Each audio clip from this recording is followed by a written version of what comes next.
So far, we have covered the single responsibility principle, which taught us to give each class one focused responsibility. The open-close principle, which showed us how to extend functionality without modifying the existing code. And then the Liskov substitution principle, ensuring subclasses can seamlessly replace base classes without breaking the functionality. And today we will talk about the fourth principle, that is the Interface Segregation Principle, that is often abbreviated as ISP. The Interface Segregation Principle states that a class should not be forced to implement interfaces that it does not use. In simpler terms, instead of having one large interface with many methods, we should split it into smaller, more specific interfaces that are tailored to the needs of the client. Let's explore this through our hotel management system. Our FTS hotel offers several services like room bookings, food ordering, or the event management for functions like weddings or corporate conferences. Now, obviously, all the clients don't want to use all these services. A regular guest might only book rooms, while a corporate client might only use the event management service. Now, let's try to depict this in our code. For that, let's create an interface here, iHotel Services, and let's include the methods for all the hotel services that we discussed. Let's create book room, order food, and for managing event, let's create manage event. Okay, now let's say we have two types of clients, regular guest who only books the room and then the event client who only uses the event management service. And for that, let's create two classes, class regular guest, and for event client, let's create another class, event client.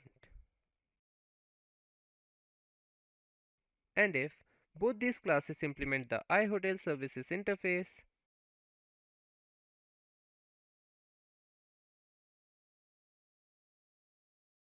they will be forced to implement all these methods from the hotel services interface. But is that what we need? Obviously not, because regular guest doesn't care about ordering food or managing event. Similarly, event client doesn't need to book room. But obviously we cannot only just implement these selective methods from this interface. And this is the violation of interface segregation principle, because these classes are forced to implement unnecessary methods that they don't even require. So to fix this, we will have to break the iHotel services interface into smaller and more specific interfaces.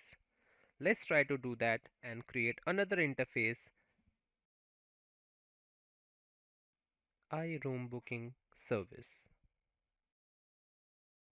which will only have book room method. And similarly, let's create iFood ordering service,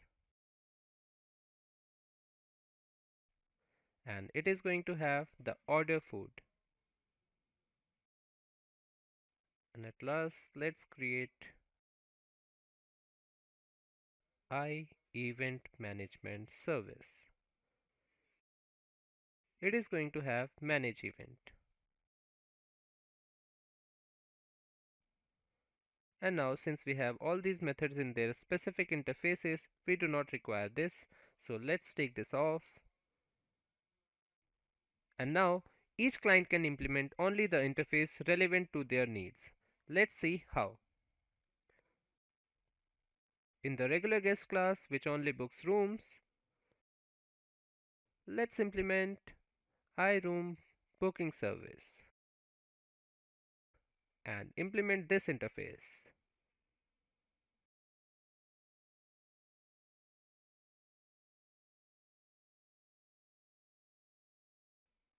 Console, right line, room booked successfully. And for this event client class, which only uses the event management service, let's implement iEvent management service.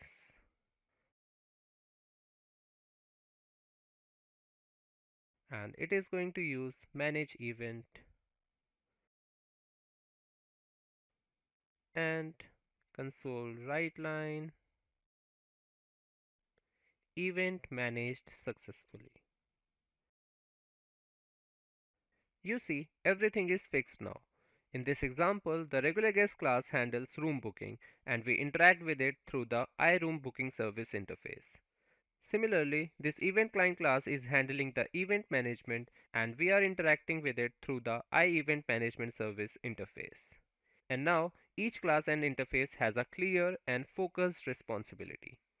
So finally, let's just use these interfaces in our program. For that, let's go to our main method and create an object for regular guest.